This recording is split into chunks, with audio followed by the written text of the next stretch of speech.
আউযু বিল্লাহি মিনাশ শাইতানির রাজিম। বিসমিল্লাহির রহমানির রহিম। আসসালামু আলাইকুম।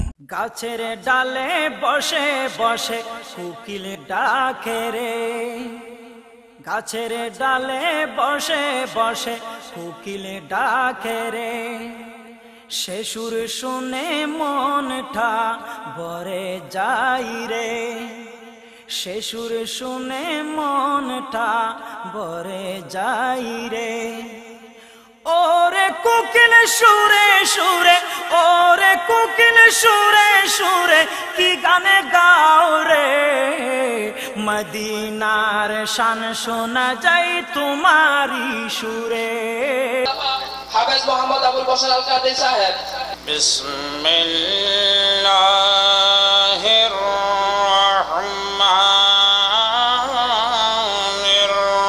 রহিম।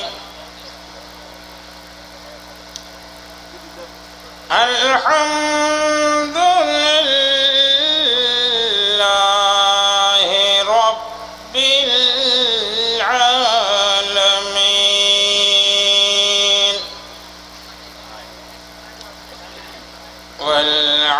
والعاقبة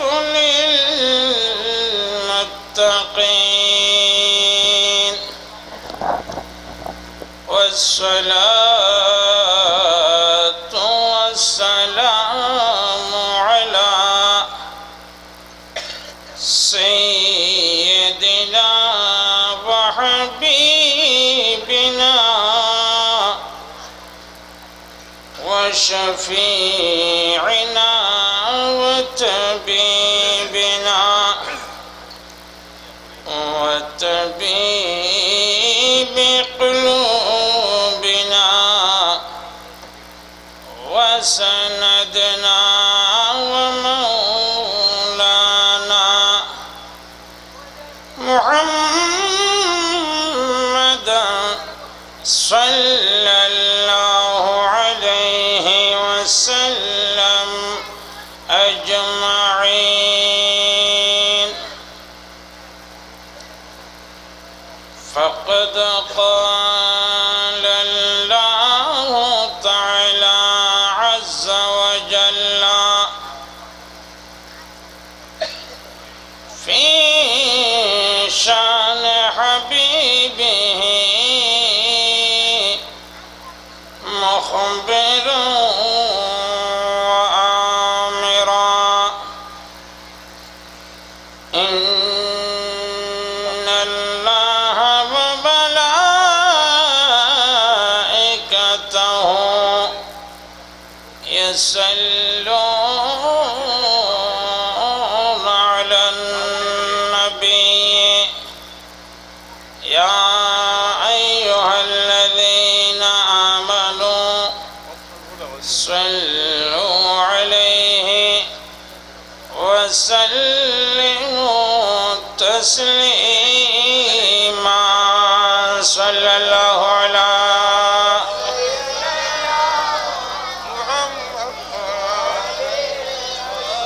محمد وسلم. صلى الله على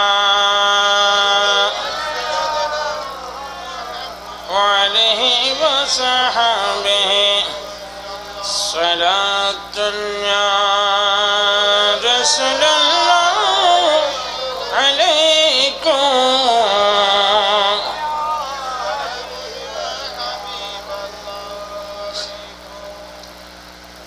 عرش حق ہے مسند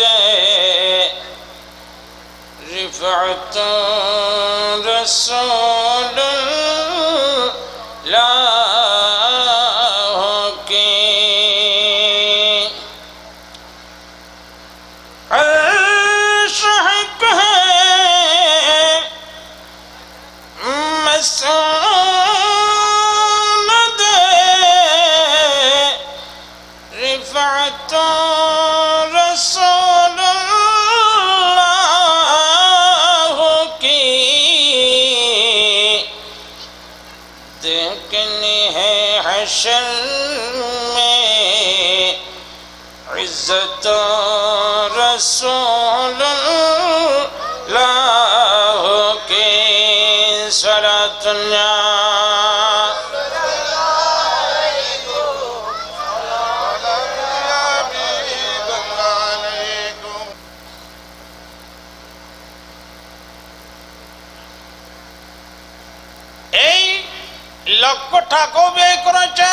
পরিশ্রম করেছেন, এর জন্য আমরা পাগল, এর জন্য আমরা পাগল। কিন্তু টাকাও 1 টাকা খরচ করতে হবে না, জিনিসটা হলো ফরজ আইন। জিনিসটা হলো টাকা খরচ হবে, 1 টাকাও কষ্ট, বলুন না, কষ্ট হবে না, টাকাও খরচ, কিন্তু জিনিসটা হলো ফরজ। বলুন না, জিনিসটা হলো কি? ফরজ। আমার কথাগুলো যদি বলে আপনারা মনে কষ্ট পাবেন তো আমি জানি, কিন্তু কষ্ট পাবেন না, আমি হেদায়েতের উদ্দেশ্যে বলতেছি।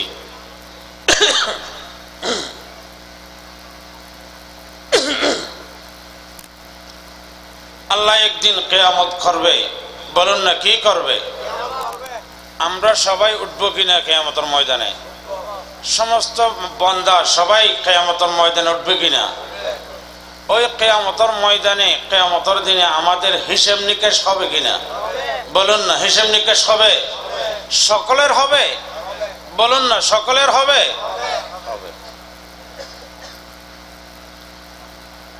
ওই কিয়ামতের দিনে কোটি কোটি বান্দা উপস্থিত করে আল্লাহ হায়াতের হিসাব নিবে। হায়াতের হিসাব নেওয়ার সময় সর্বপ্রথম কোন জিনিসটার হিসাব নিবে? এই জিনিসটা জানার দরকার আছে। আপনারা বললে জানাবো, না হয় বলবো না।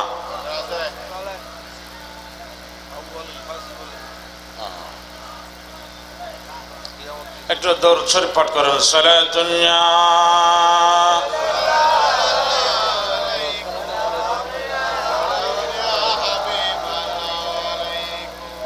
القشق مصطفى صاني أوست بعد برد الغشيدة ماني أوست صلاتنا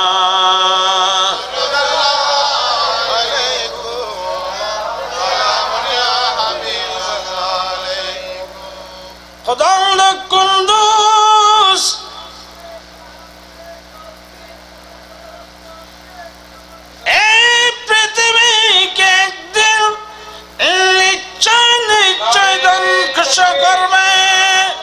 نعرہ رسالت یا رسول اللہ، نعرہ غوثیہ سہلا سہلا اہلا سہلا جشن جلوس عید میلاد النبی مرحبا صلاة یا رسول اللہ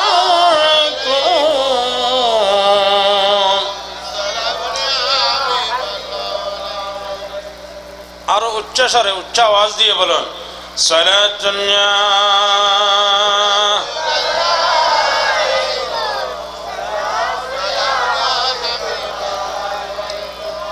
খোদাউল কুদ্দুস। এই পৃথিবীকে নিশ্চয় নিশ্চয় ধ্বংস করবে আল্লাহ। একটি কিয়ামতের দিন করবে। কি করবে? কিয়ামতের দিন করবে।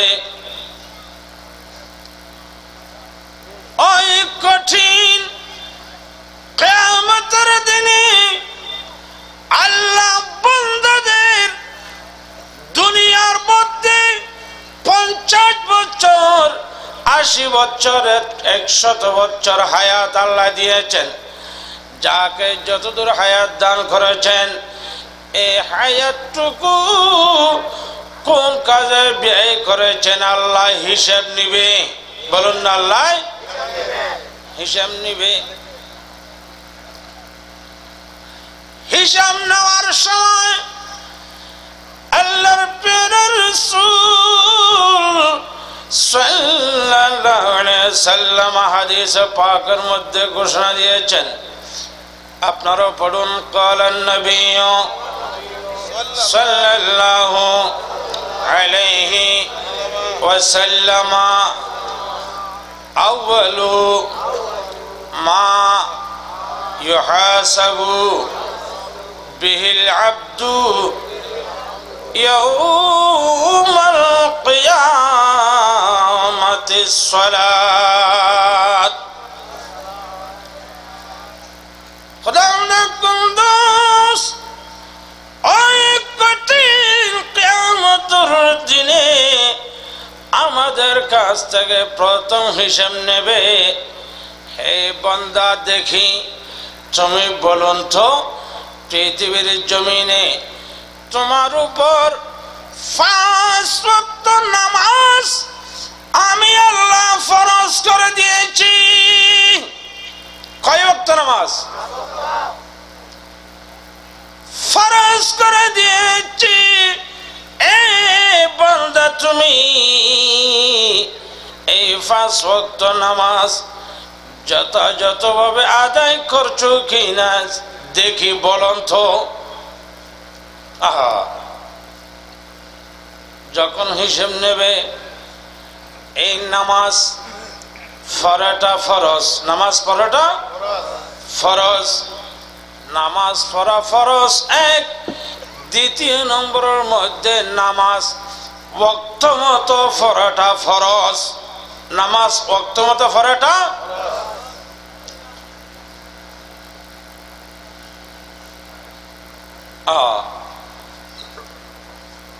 জবাব দিতে পারবো না, আমরা নামাজ ঠিকভাবে পড়িনি আল্লাহ, আমরা জবাব দিতে পারবো না।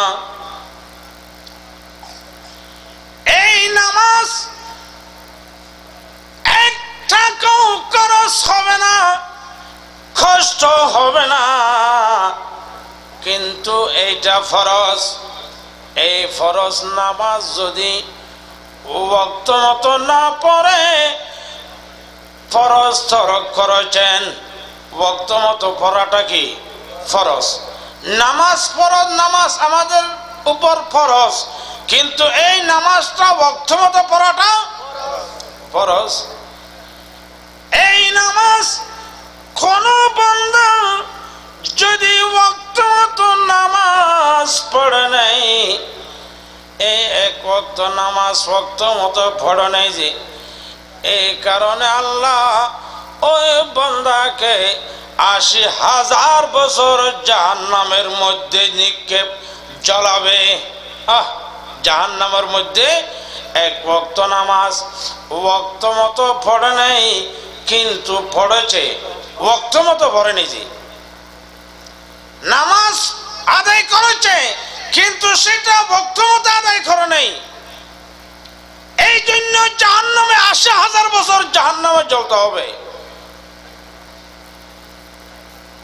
আর কিয়ামত পর্যন্ত মিলাদ না করলে, মিলাদ করাটার কারণ হলো এই নামাজের শিক্ষা নিয়া, সুবহানাল্লাহ বলেন না, শরীয়তের শিক্ষা নিয়া, আল্লাহর দ্বীনের আরকান হাকামের শিক্ষা নিয়া, এইটার জন্য মাহফিলের ব্যবস্থা করা হয়েছে। কিন্তু আমাদের জীবনে আমরা যত হাজার হাজার মাহফিল শুনেছি, এক মাহফিল থেকে একটা একটা আমল করলে আপনারা তো, আমরা ওলি হয়ে যেতাম। আমরা কি হয়ে যেতাম? ওলি হয়ে যেতাম। একটা মাহফিল থেকে যদি একটা একটা যদি আমল করতাম,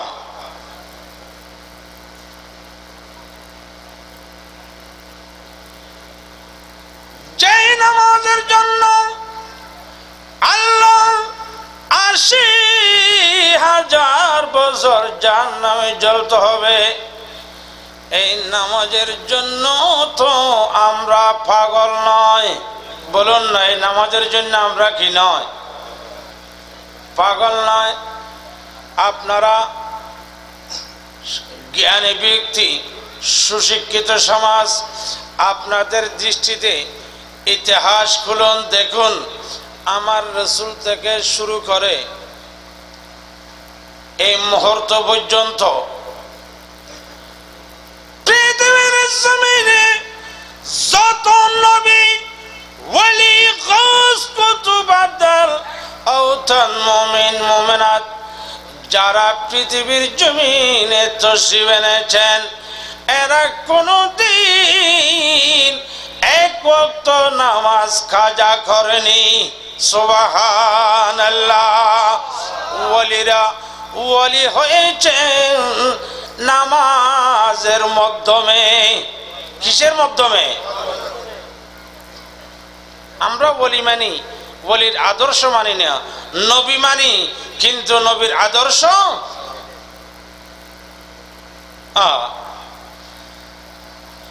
রবিউল আউয়াল মাসের চাঁদের 8 তারিখ, রবিউল আউয়াল মাসের 8 তারিখ বৃহস্পতিবার ছিলেন।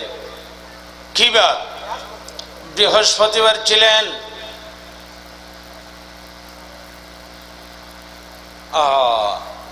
আমার রসুল ওই সময় বেশি বেশি অসুস্থ হয়ে পড়লেন। আমার রসুল ওফাত হবে 12 তারিখ। 8 তারিখ বৃহস্পতিবার জোহরের নামাজ আমার রসুলের জন্য শেষ নামাজ। আমার রসুল মায়েশা সিদ্দিকার হুজরা শরীফের মধ্যে, এইটা হলো মসজিদে নববী শরীফের ভিতরে। আমার রসুলের হুজরা শরীফ, এটা মসজিদে নববী শরীফের ভিতরে।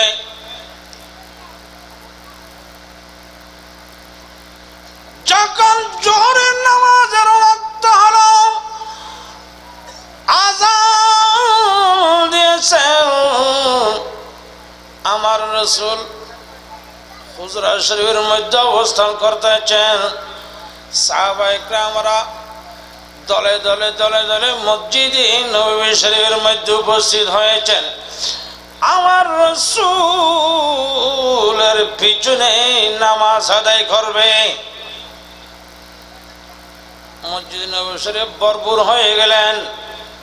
হযরত আব্দুল্লাহ ইবনে আব্বাস রাদিয়াল্লাহু তাআলা আনহু এবং সাইয়েদনা শের খুদা আলী মুর্তজা রাদিয়াল্লাহু তাআলা আনহু যখন নামাজের সময় হয়েছে, এরা দুজন আমার রসুলের হুজরা শরীফের মধ্যে গেলেন।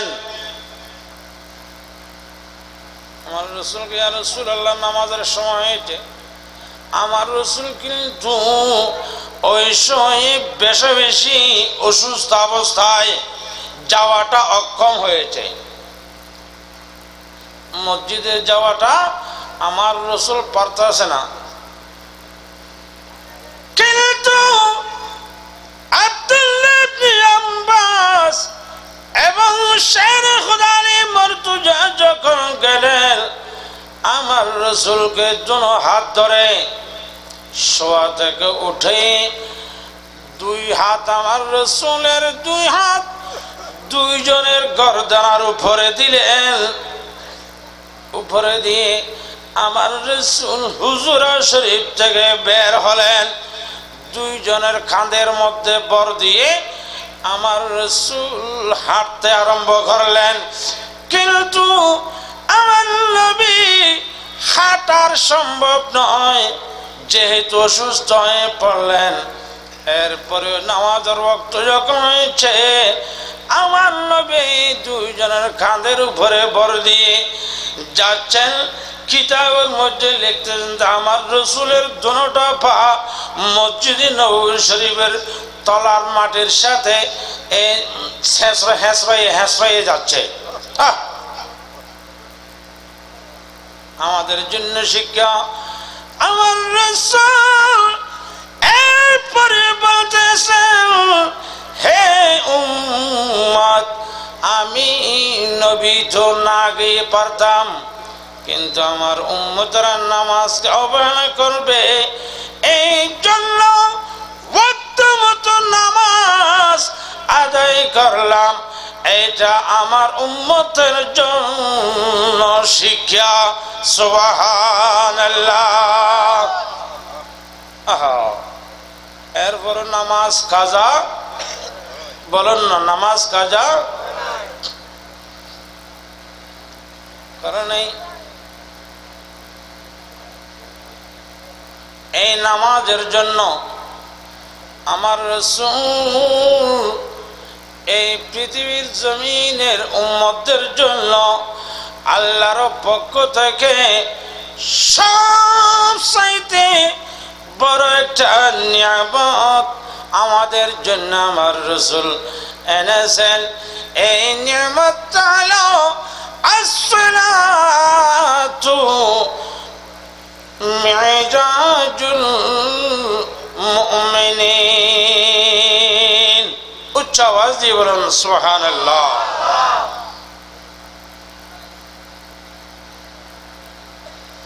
হাদিস পাকের মধ্যে আমি নামাজের কথা জোর দিয়ে বলবো, কারণ বদ আকীদার ওয়াহাবি জামাত যারা আছে এরা আমাদেরকে এইটার ব্যাপারে খুব ধিক্কার দেয়। হুজুর আপনারা এত গৌস পাকের ওরস করেন, রাসূলের মিলাদুন নবী করেন, আপনাদের মানুষেরা লোকেরা তো নামাজ পড়ে না। এই কথাটা আমাদেরকে জোর দিয়ে বলে।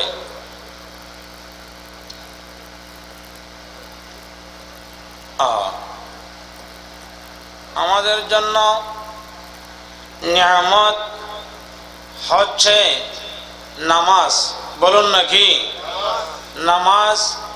আমার রাসূলের দরবারে হযরত আব্দুল্লাহ ইবনে আব্বাস রাদিয়াল্লাহু তাআলা আনহু জিজ্ঞাসা করলেন, ইয়া রাসূলুল্লাহ, ইয়া হাবিবাল্লাহ,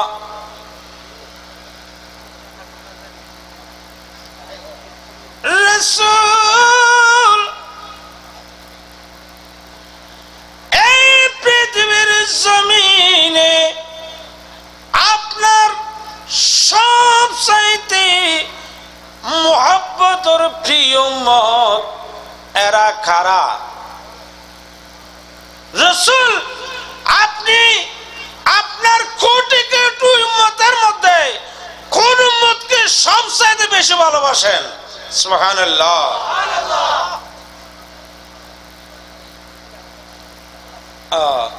আমার রাসূল বললেন, হে আব্দুল্লাহ ইবনে আব্বাস, আমার কোটি কোটি উম্মত আছে, কোটি কোটি উম্মতের মধ্যে আমি এক শ্রেণীর উম্মতকে আমি রাসূলের প্রাণের চেয়েও বেশি ভালোবাসি। সুবহানাল্লাহ। আমি বেশি আমার রাসূলের ভালোবাসে, এই ভালোবাসার উম্মতের মধ্যে আমরা থাকতে চাই কিনা? উচ্চ আওয়াজ দিয়ে বলুন না। আমার রাসূল নিজের জানের চেয়ে ভালোবাসে, এই ভালোবাসা উম্মতের মধ্যে আমরাও থাকতে চাই কিনা? চাই। তখন আমার রাসূল বললেন, হে আব্দুল্লাহ ইবনে আব্বাস, আমি রাসূল ওই উম্মতকে নিজের জানের চাইতে বেশি ভালোবাসি। কোন উম্মতকে? আল ইনতিযারুস সালাত ইলা বাদিস সালাত, যে উম্মত ফজরের নামাজ আদায় করেছে, জোহরের নামাজের জন্য অপেক্ষা করতেছেন। সুবহানাল্লাহ। ফজরের নামাজ আদায় করে জোহরের ওয়াক্ত হচ্ছে কিনা, হইতেছে কিনা, আসতেছে কিনা, নামাজের আজান দিচ্ছে কিনা, এর অপেক্ষা করতেছেন। আমি রাসূল ওই উম্মতকে সবচাইতে বেশি ভালোবাসি। সুবহানাল্লাহ। কোন উম্মতকে? যারা 5 ওয়াক্ত নামাজ ওয়াক্ত মতো আদায় করে, আমি ওই উম্মতকে সবচাইতে বেশি ভালোবাসি।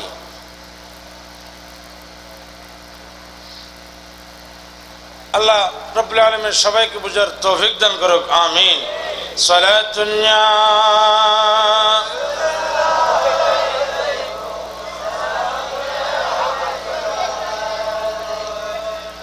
এক।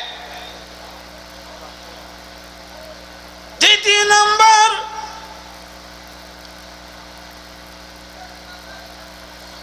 আমরা ঘুম থেকে উঠা শুরু থেকে রাত আবার ঘুম যাওয়া পর্যন্ত দৈনিক লাখ না হলেও কয়েক হাজার মিথ্যা কথা তো আমরা বলি, বলুন না ঠিক কিনা? কয়েক হাজার মিথ্যা কথা আমরা বলি এবং প্রত্যেক কদমে কদমে আমরা গুনাহ করি কিনা বলুন না? গুনাহ করলে যে এরকম বন্ধ বাড়ির ভিতর আছে নাকি?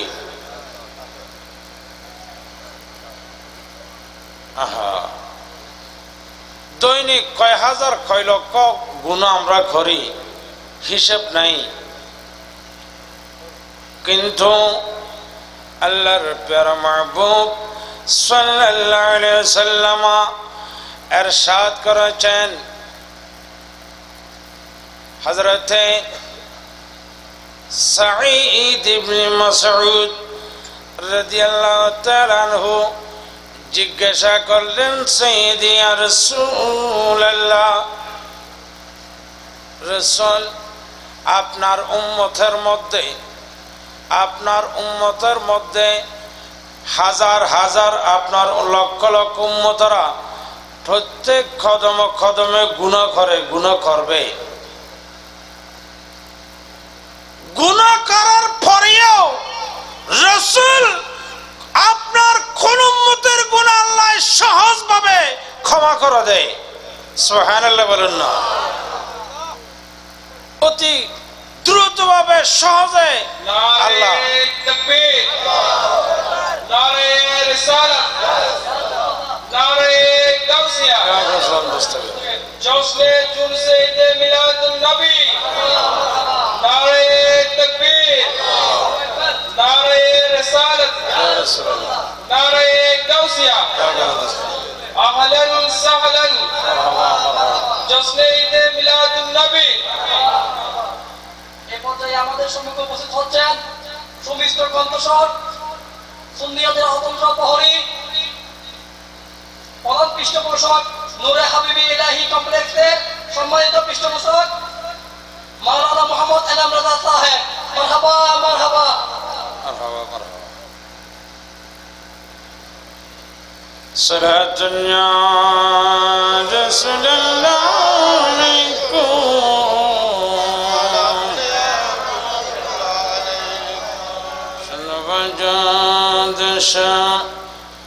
رحمة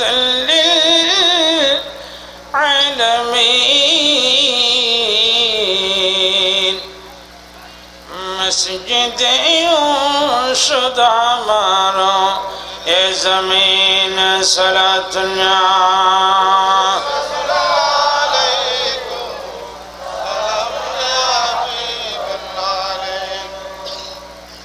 يا رسول الله পৃথিবীর জমিনে আপনার কোটি কোটি উম্মতের মধ্যে রাসূল আল্লাহ খুব দ্রুতভাবে কোন উম্মতের উপর কোন আপনার উম্মতকে আল্লাহ ক্ষমা দৃষ্টিতে দেখে ক্ষমা করে দেয়, দয়া করে, মেহেরবানি করে।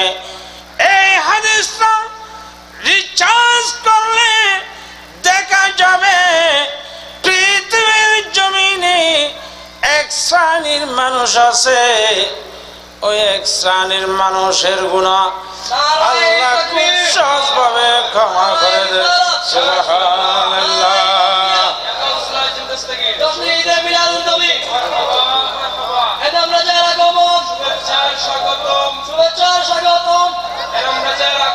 বিশেষ আলোচকের আগমন, স্বাগতম, নারায়ে তাকবীর, নারায়ে রিসালাত, ইয়া রাসূলুল্লাহ, নারায়ে গাউসিয়া, আহলান সাহলান, মারহাবা মারহাবা, জশ্নে ঈদে মিলাদুন নবী, মারহাবা মারহাবা। এনাম রাজার আগমন, শুভেচ্ছা স্বাগতম, শুভেচ্ছা স্বাগতম, এনাম রাজার আগমন।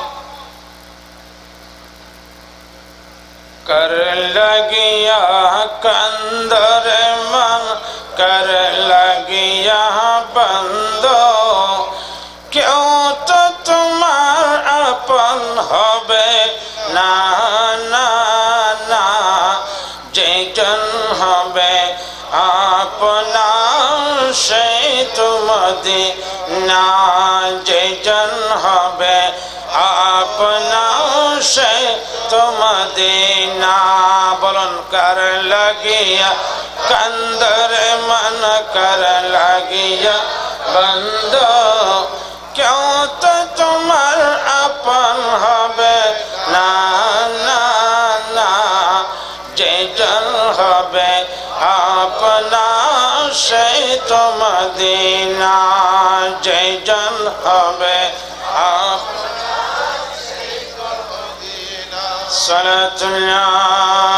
सल्लल्लाहु अलैकुम।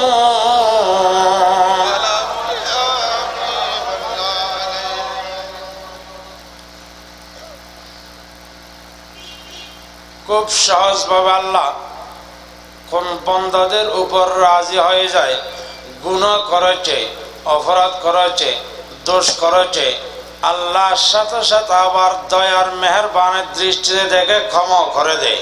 সুবহানাল্লাহ। এই এক শ্রেণীর বান্দা এরা কারা কোরআন হাদিস রিসার্চ করলে দেখা যাবে ওই এক শ্রেণীর বান্দা হলেন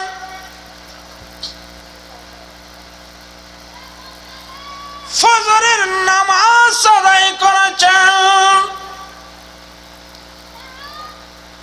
ফজরের নামাজ আদায় করার সময় ওই উজু নামাজের পূর্বে যখন ওই নামাজিরা উজু করবে, উজু করার সময় বান্দা যখন উজুর পানিতে হাত লাগাবে তখন আল্লাহর সাথে সাথে ওই বান্দার সমস্ত হাতের গুনাহ মাফ করে দিবে। সুবহানাল্লাহ। এবং চোখে মুখে যখন পানি দিলাম আল্লাহর সাথে সাথে চক্ষুর গুনাহ মাফ করে দেবে। যখন কুলি করলাম জবানের গুনাহ মাফ করে দেবে। যখন কান মুছে করলাম, গর্দনা মুছে করলাম, কানের গুনাহ মাফ হয়ে যাবে। যখন পা দিলাম পার গুনাহ মাফ হয়ে যাবে। এইভাবে সমস্ত গুনাহ মাফ হয়ে যাওয়ার পর ফজরের নামাজ আদায় করেছেন। নামাজ আদায় করার পর থেকে জোহরের ওয়াক্ত পর্যন্ত ওই বান্দা আবার গুনাহ করতেছে। আবার গুনাহ ইচ্ছা করে নাই, কারণে অকারণে গুনাহ হয়ে যাচ্ছে। হাতের গুনাহ হয়ে যায়, চোখের গুনাহ হয়ে যায়, পায়ের গুনাহ হয়ে যায়, কানের গুনাহ হয়ে যায়, জবানের গুনাহ হয়ে যায়। এই সকাল থেকে জোহরের নামাজের যখন আজান হয়েছে আমরা যখন আবার উযু করতে গেলাম, ফজর থেকে জোহর ওয়াক্ত পর্যন্ত বান্দা যা গুনাহ হয়েছে সমস্ত গুনাহ জোহরের নামাজের ওযুর সময় আল্লাহ মাফ করে দিবে। সুবহান আল্লাহু আকবার। ইয়া রাসূলুল্লাহ, ইয়া গফরান মুস্তাকিম, মারহাবা মারহাবা, জিন্দাবাদ। জোহরের নামাজের সময় মাফ হয়ে যাবে। জোহরের ওয়াক্ত থেকে আসরের নামাজ পর্যন্ত যা গুনাহ হয়েছে আসরের নামাজের ওযুর সময় আবার সমস্ত গুনাহ আল্লাহ মাফ করে দিয়েছে। সুবহানাল্লাহ। এইভাবে দেখা যায় সকাল থেকে এশার নামাজ পর্যন্ত 5 ওয়াক্ত নামাজ যারা আদায় করবে, 5 ওয়াক্ত নামাজ যারা ওয়াক্ত মতো আদায় করবে ওই বান্দা যা সারাদিন গুনাহ হবে আল্লাহ সারাদিনের গুনাহ 5 ওয়াক্ত নামাজের ওযুর সময় মাফ করে দিবে। সুবহানাল্লাহ। তাহলে বেগুনাহ নামাজি যারা নামাজ যারা আদায় করবে এরা বেগুনাহ মাসুম। সুবহানাল্লাহ বলুন না। যারা যথাসময়ে নামাজ আদায় করবে এরা কি মাসুম।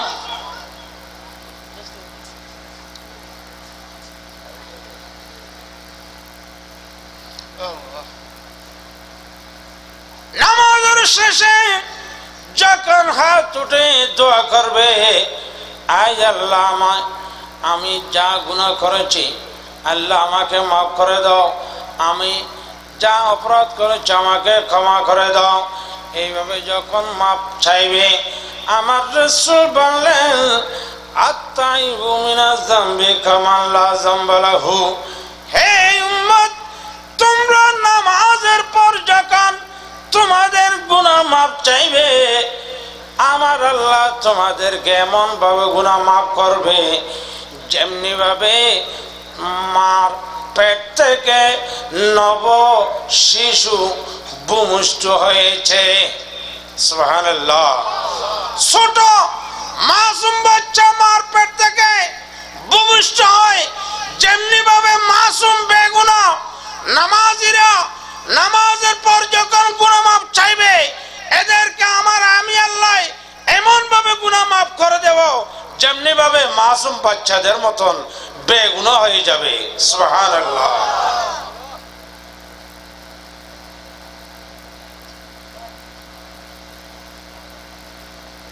আর নামাজ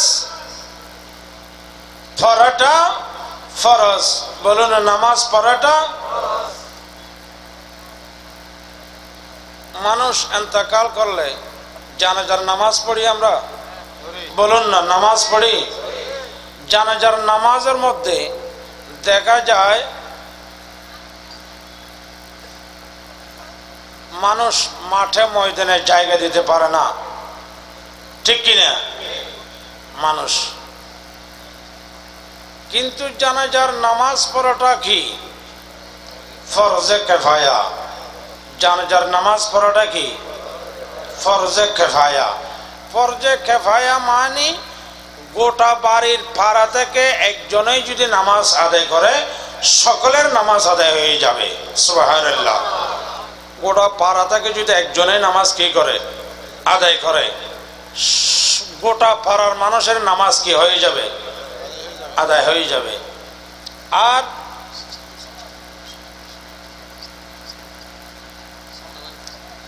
আপনার সামনে থেকে চলে আসুন, পিছনে জায়গা পূরণ হয়ে গেছে, আপনার সামনে থেকে চলে আসুন। হক লা ইলাহা ইলাহা ইল্লাল্লাহ পড় লা ইলাহা ইল্লাল্লাহ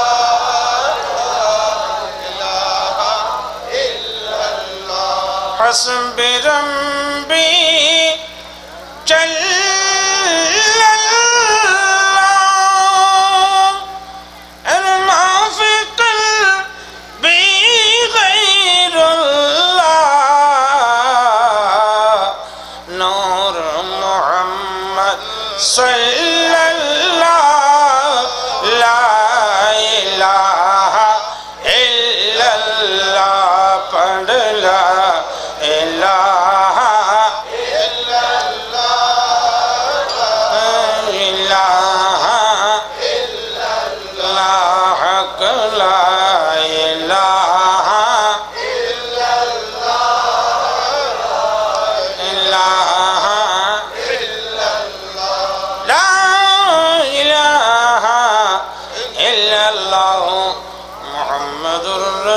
রাসূলুল্লাহ সাল্লাল্লাহু তাআলা আলাইহি ওয়াসাল্লাম।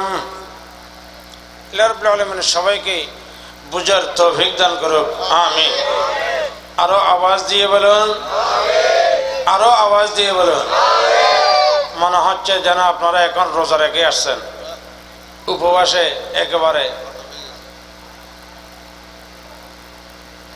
আমিন বলা মানে কবুল করুক, বলুন না আমিন বলা মানে আল্লাহর প্রশংসা, নবীর প্রশংসা, আল্লাহর তারিফ, নবীর তারিফ যত উচ্চ আওয়াজ দিয়ে বলবেন তত লাভ হবে কিনা।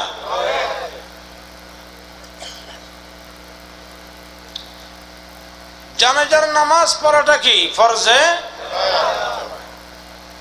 আর ওয়াক্ত মতো নামাজ পড়া ফরজে আইন, বলুন না ফরজে আইন। জানাজার নামাজ একজনে আদায় করলে গোটা পাড়ার গোটা বাড়ির সকলের নামাজ আদায় হয়ে যাবে। আর যেটা ফরজ আইন 5 ওয়াক্ত নামাজ, আমার বাবা নামাজ পড়ল কিন্তু আমারটা আদায় হবে না, আমারটা আদায় হবে। আমার মায় নামাজ পড়ল, আমারটা আদায় হবে। আমি নামাজ পড়লাম, আমার ছেলেটার নামাজ আদায় হবে। যার নামাজ তাকে পড়তে বলুন না, তাকে পড়তে হবে ওয়াক্ত মতো। কোন সময়? ওয়াক্ত মতো। আচ্ছা, জানাজার মাঠের মধ্যে আমরা এই মশলাটা না জানি বিদেই আমরা এত গুরুত্ব দিই জানাজার নামাজকে। জানাজার নামাজের মধ্যে আমি 5 ওয়াক্ত নামাজ পড়ি না, জানাজার মাঠে জানাজার নামাজ আদায় করতে গেলাম, এরকম যায় কিনা? অনেকে 5 ওয়াক্ত নামাজ পড়ে না কিন্তু জানাজার নামাজ আদায় করে। যারা এইরকম জানাজার নামাজ পড়ে 5 ওয়াক্ত নামাজ আদায় করে না, আমার থেকে জিজ্ঞাসা করার জানার দরকার নেই। এখানে অনেক আলেম ওলামারা আছে, মসজিদের খতিবেরা আছে, এদের থেকে জিজ্ঞাসা করবেন, হুজুর 5 ওয়াক্ত নামাজ না পড়লে জানাজার নামাজ পড়লে হবে? হ্যাঁ হবে, কিন্তু জানাজার নামাজ ফরজ নামাজ, ফরজে আইন।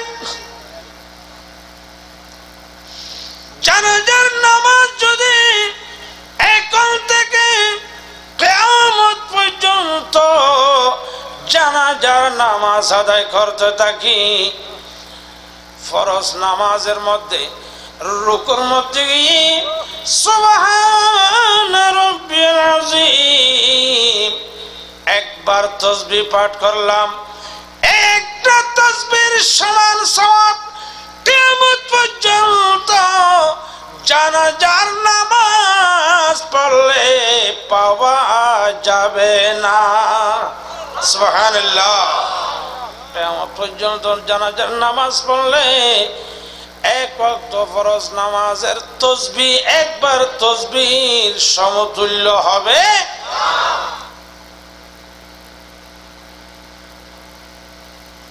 এই ফরজ আইনের জন্য আমরা পাগল নয়, জানাজার নামাজের জন্য পাগল। এখানে যারা উপস্থিত হয়েছে সবার উপর নামাজ ফরজ হয়েছে, সকলের উপর কি হয়েছে? এখন এশারের নামাজের মধ্যে সবাই গেছেন? বলুন না।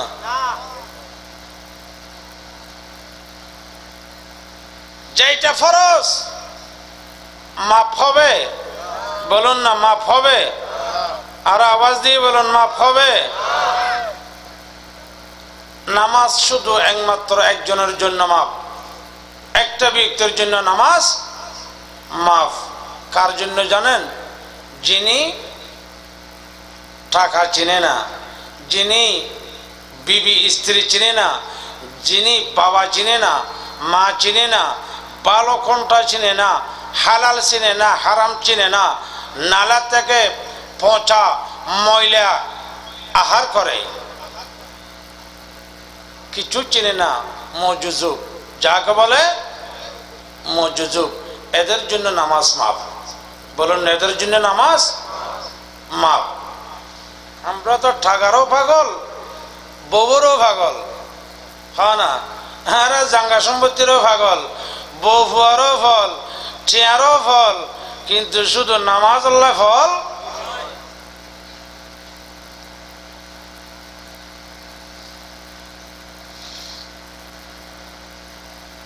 আল্লাহর প্রিয় রাসূল সাল্লাল্লাহু আলাইহি ওয়াসাল্লাম, আমার রাসূলের দরবারে একজন সাহাবী গিয়ে আরজ করলেন, ইয়া রাসূলুল্লাহ,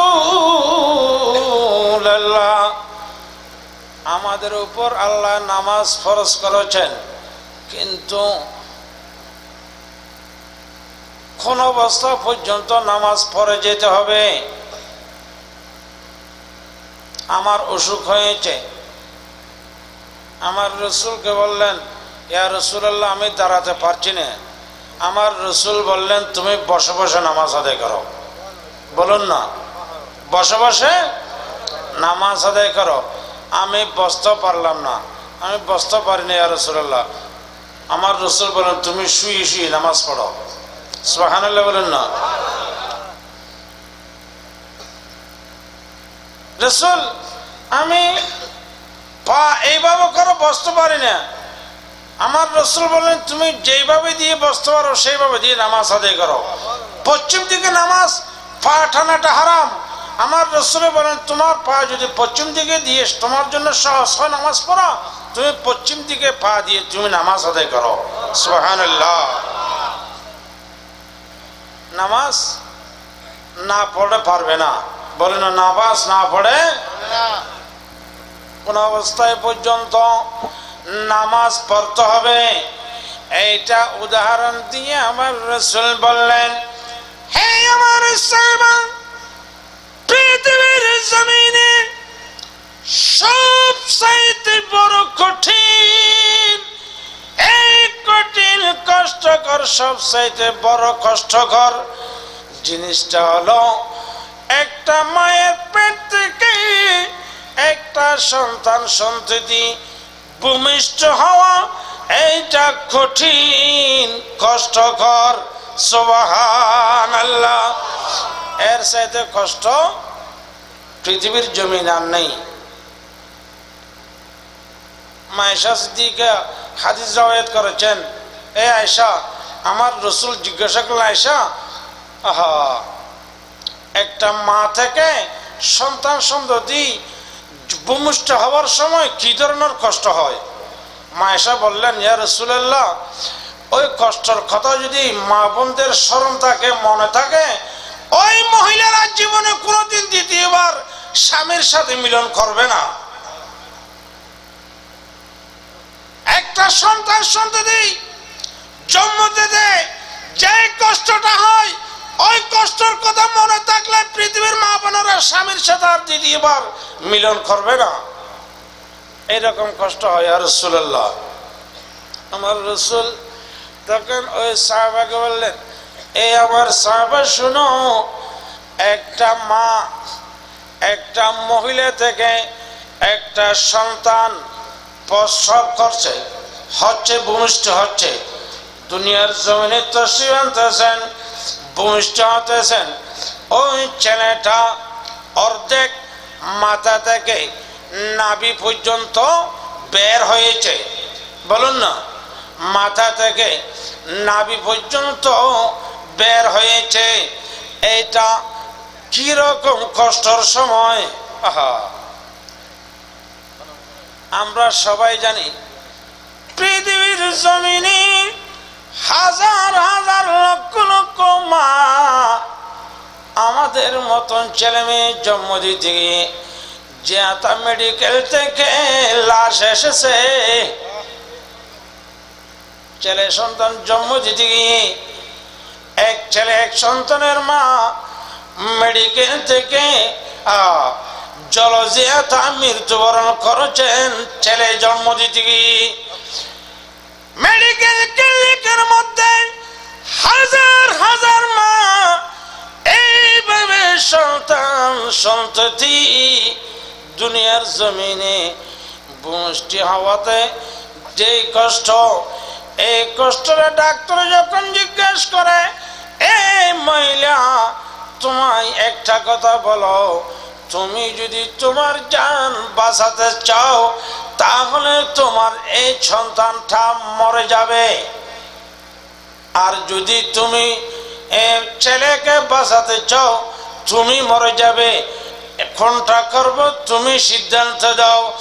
সাথে সাথে মা সিদ্ধান্ত দিলেন, হে ডাক্তার, প্রয়োজনে আমার জান চলে যাও, এরপরেও আমার সন্তান যেন জীবিত থাকে। হাজার হাজার মা দুনিয়া থেকে বিদায় নিয়েছেন, আমাদেরকে দুনিয়ার জমিনে ভূমিষ্ঠ জন্ম দিতে গিয়ে ওই রকম সন্তান অর্ধেক বের হয়েছে, অর্ধেক ভিতরে আছে, রক্ত পানি এখনো পর্যন্ত বের হয় নাই। ওই সময় জোহরের নামাজের আজান আরম্ভ হয়েছে। কি হয়েছে? জোহরের নামাজের আজান অথবা আসরের নামাজের আজান হয়েছে, অথবা মাগরিবের নামাজের আজান চলতেছে। এই নামাজের আজান চলতেছে, আমার রাসূল বলতেছেন, হে উম্মতের মহিলারা, তোমার যখন হুঁশ আছে আজান তুমি শুনতেছ, আজান তুমি শুনতেছ, আজান শোনার যখন তোমার হুঁশ আছে, ওই সময় তোমার যত কষ্ট হোক না কেন, এই উম্মতের মহিলা তুমি সাথে সাথে নামাজ আদায় করে যাও। তোমার যখন হুঁশ আছে ওই সময় তোমাকে নামাজ মাফ করা যাবে না, নামাজ মাফ করা। এই মুহূর্তে যদি নামাজ মাফ করা না যায়, আমাদের মতন সজওয়ান ব্যক্তিরা যদি নামাজ ত্যাগ করি, আমাদের কোন অবস্থা যে হবে, আল্লাহ আমাদেরকে মাফ করবে?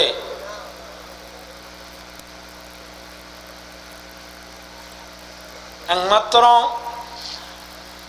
গুনাহ থেকে নাজাত পাওয়ার, অপরাধ থেকে নাজাত পাওয়ার, কবরের আযাব থেকে নাজাত পাওয়ার, মুনকির নগরীর সওয়াল, কঠিন সওয়াল থেকে নাজাত পাওয়ার, কঠিন রোজ কিয়ামতের দিন, যেই দিন আমাদের শরীরের হাড় থেকে মাংস গলে গলে যাবে,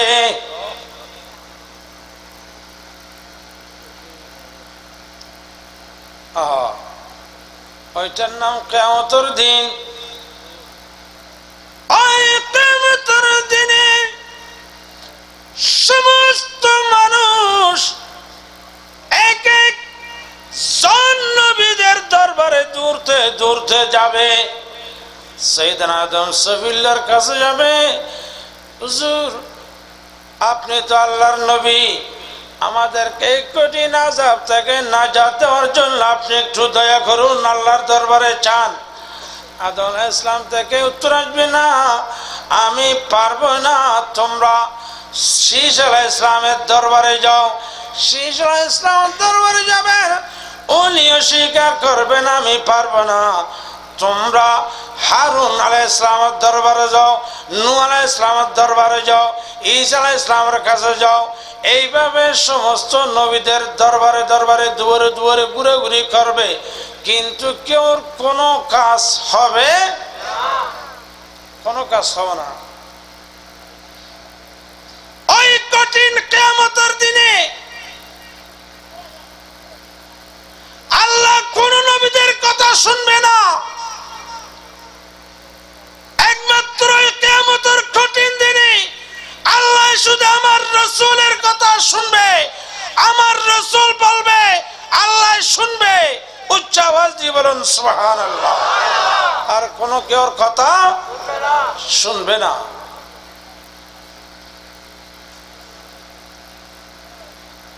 আদম থেকে ঈসা নবী নফসি নফসি বলবেন সবে, উম্মত উম্মত বলবেন নবী, উম্মত উম্মত বলবেন নবী। হাশরের ময়দান আশিক বিনে কে বুঝিবেন, দয়াল নবীর শান আশিক বিনে কে বুঝিবেন দয়াল নবীর শান সালাতুল্লাহ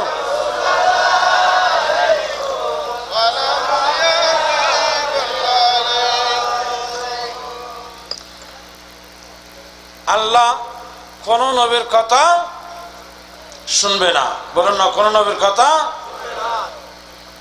শুনবে না তখন শেষ পর্যায়ে ঈসা আলাইহিস সালামের দরবারে যাবেন উনি সবাইকে বলবেন হে কিয়ামতের ময়দানের মানুষ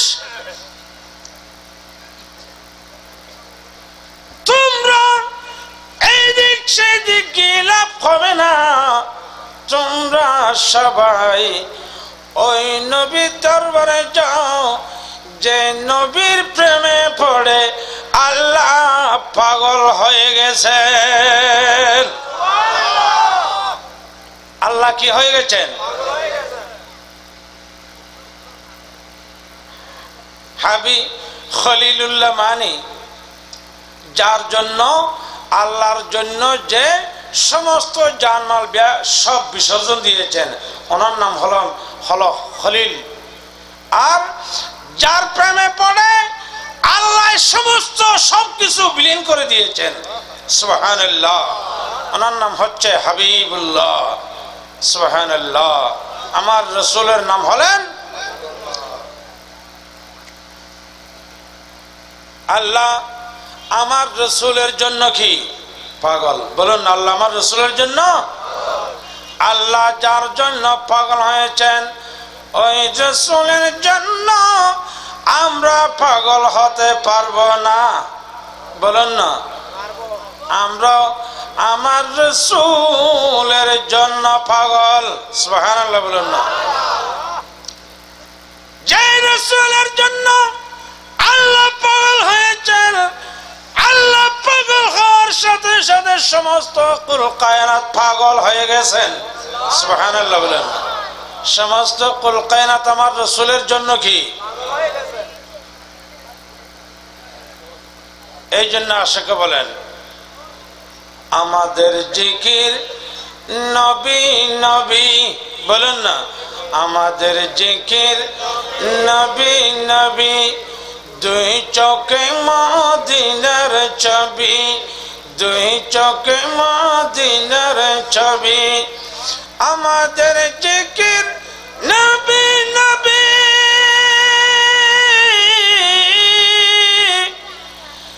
দুই চোখে মদিনার ছবি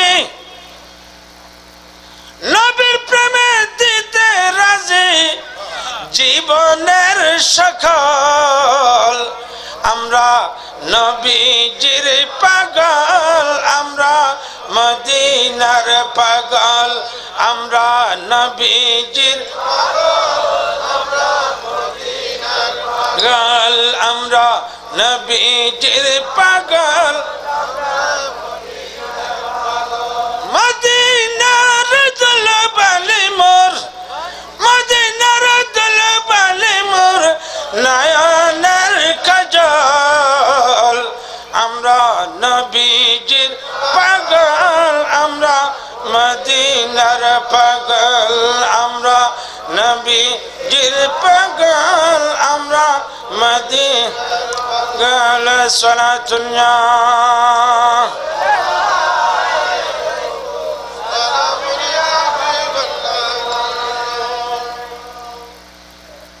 সাইয়্যিদুনা ঈসা রূহুল্লাহ যখন বলবেন এই কিয়ামতের ময়দানের মানুষ তোমরা সবাই আখরি জামানা নবীর দরবারে যাও সুবহানাল্লাহ সবাই দূর দিবেন সবাই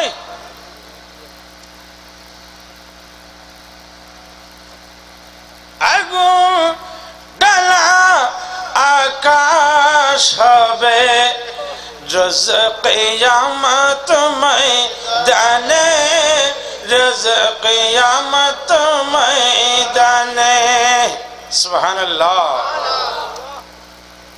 কেন মুসিবতের সময় কেন কঠিন সময় শরীরের হাড় থেকে মাংস গলে যাচ্ছে, হুঁশ থাকবে না, উলঙ্গ এদিক সেদিক দৌড়াদৌড়ি করতেছেন কিয়ামতের ময়দানে। আসমান থেকে আগুনের টুকরা পড়ছে, আগুন ডালা আকাশ হবে রোজ কিয়ামত ময়দানে, রোজ কিয়ামত ময়দানে। নফসি নফসি বলবে সবাই,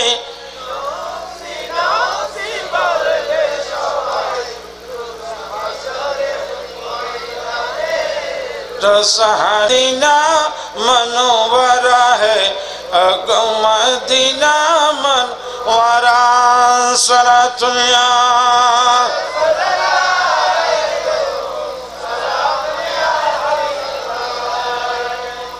সমস্ত কোটি কোটি আল্লাহর বান্দা সবাই দূর দিবে আমার রাসূলের দিকে। কার দিকে?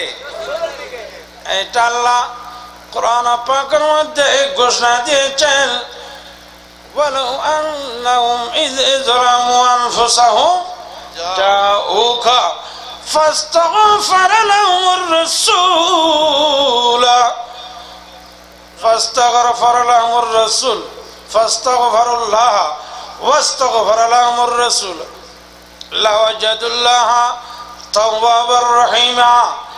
আমার আল্লাহ ঘোষণা দিচ্ছেন, হে পৃথিবীর মানুষ, তোমরা গুনাহ করেছ, অপরাধ করেছ, অন্যায় করেছ, গুনার সাগরে তোমরা ডুবে গিয়েছ। হে বান্দা, তোমরা এই গুনাহ থেকে যদি মাপ পেতে চাও, এই গুনাহ থেকে যদি তোমরা মাপ পেতে চাও, তাহলে তোমরা যাওকা, তোমরা সবাই মদিনাওয়ালার দরবারের দিকে চলে যাও। সুবহানাল্লাহ। ওইখানে যাওয়া ছাড়া তোমাদের গুনাহ মাপ হবে না। তখন সবাই যাবে, সবাই আমার নবীর দরবারে যাবে। আমার নবীর দরবারে গিয়ে যখন সবাই চোখের পানি ফেলে যখন হাত উড়িয়ে বলবে, ইয়া রাসূলুল্লাহ, আমরা গুনার গাঠি মাথায় নিয়ে, গুনার বোঝা নিয়ে রাসূল আদম থেকে ঈসাউল্লাহ পর্যন্ত লক্ষ লক্ষ নবীদের কাছে গিয়েছি, রাসূল কেউ দাঁড়ায় না। আজকে আল্লাহ কেউ কথা শুনবে না। সবাই দেখা দিয়েছেন রাসূল আপনার দরবারে আসার জন্য। সুবহানাল্লাহ। আমরা এসেছি গুনার গাঠি বোঝা মাথায় নিয়ে, রাসূল আপনি আমাদেরকে ক্ষমা করে দিন। রাসূল আমাদের গুনাহ, এই গুনার গাঠি মাফ হবে না। আমাদের কথা আল্লাহ শুনবে না, কোন ওয়ালিদের কথা শুনবে না, কোন নবীদের কথা শুনবে না। রাসূল আজকে শুধু আপনার কথা শুনবে, আর কোন কেউর কথা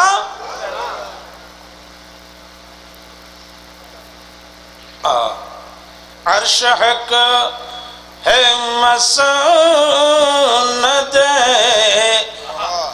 রিফাত রাসূলুল্লাহ কি। সুবহানাল্লাহ। अर्श हक है मसूनत रिफात रसूलुल्लाह की। देखनी है हशर में, देखनी है हशर में इज्जत रसूलुल्लाह की। सलातुल्लाह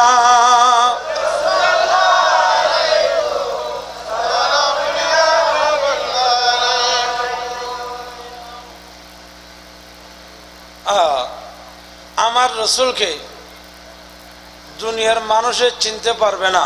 বলুন না, দুনিয়ার মানুষের চিনতে পারবে না। আমার রসুলের সম্মান দুনিয়ার মানুষে কি কি প্রকাশ করবে, আমার রসুলের কি শান বয়ান করবে, কি তাজিম করবে, কি ইজ্জত করবে।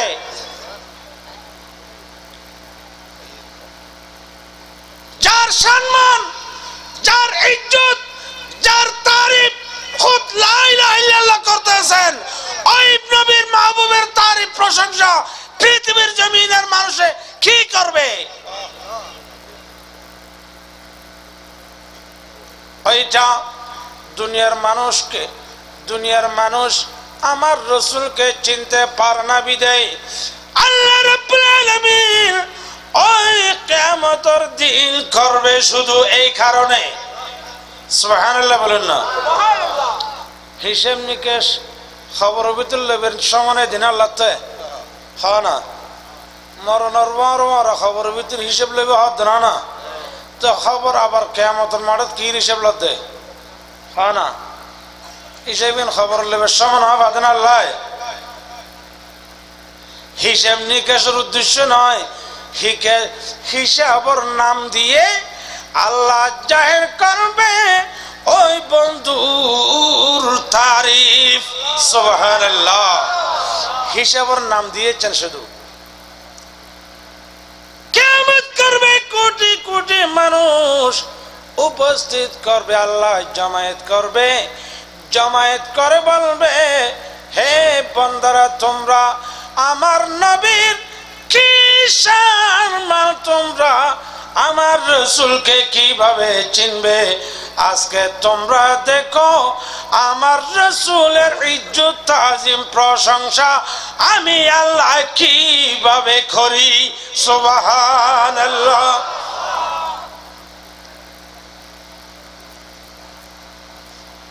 চলতে পাও পলতে চাঁদ ইশারা হো সে চাঁদ। সুবহানাল্লাহ বলেন না। চাঁদের ইশারা করে দুটোই না হয় না। মতম চাই চাঁদের বেড়ায় যদি মাতলার বারে মারিয়ে দুটোরে করে তেরব না। নবীর নাম কিলে তোর দৌড়া ব্যাগ খলাল বান্ধব তোর।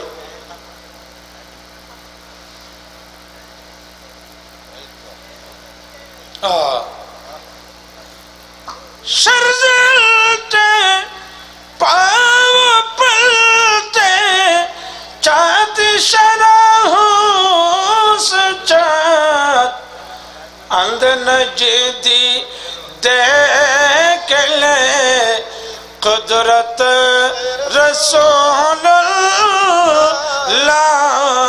की सुनत दुनिया